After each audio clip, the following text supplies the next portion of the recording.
मक्का पिकावर मोठ्या प्रमाणात खोडसड, उभी मक्का वाळते. मोठ्या प्रमाणात चक्री भुंग्याचा प्रादुर्भाव, शेतकऱ्यांचे मोठ्या प्रमाणात होत आहे नुकसान. मक्का पिकावर आलं मोठं संकट. या संकटाचं नाव आहे चक्री भुंगा खोडसड अळी.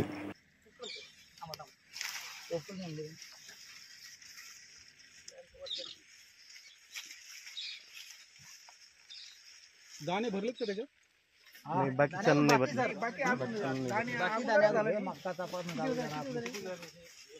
आता लागण झाली.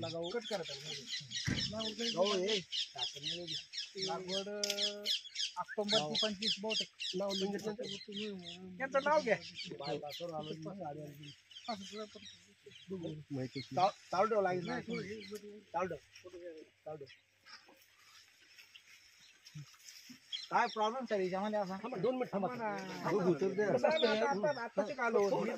निदान जसं डॉक्टर एक्सरे काढते, MRI काढते, डॉक्टर येते, थोडस वेळ द्या. रे की आळजण हो गोरी होत नसतं. कुजले का खाली कुजले होय ना ते. हे काय ब्लॉक झालं ते. कशामुळे झालं? वर्षीमुळे काय होतं की हे अन्न घेते, पाणी आणि अन्न हे न घेतल्यामुळे वाळून चाललं, म्हणजे करपलं. काळे पडले. समाधान काळे, शेतकरी मित्र. जाणून घेऊया प्रत्येक शेतकऱ्याच्या समस्या. व्हिडिओ आवडल्यास शेअर करा, लाईक करा, फॉलो करा, सबस्क्राईब करा.